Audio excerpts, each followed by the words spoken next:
Hello everyone, চিনি জানি ব্লগে সবাইকে স্বাগত। চিনি ওদিকে যেও না যেও না যেও না।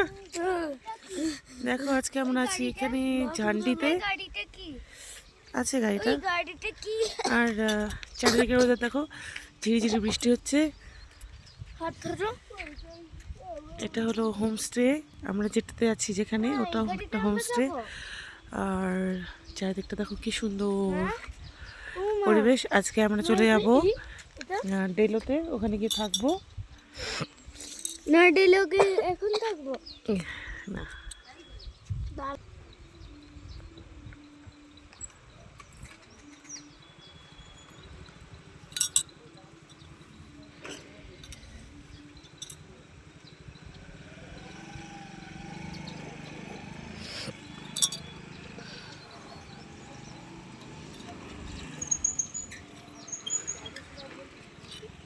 এখানে ওয়েদার যখন তখন চেঞ্জ হয়ে যায়। আর 4টে সাড়ে 4টার দিকে দেখেছিলাম ভালো কুয়াশা, আর এখনও আছে মোটামুটি। আর এখন ঠান্ডার একটু কম কমই লাগছে, কিন্তু ওই সময়টাতে প্রচণ্ড ঠান্ডা ছিল। তো চলো আজকের মতন ব্লগ এটুকুই, টাটা।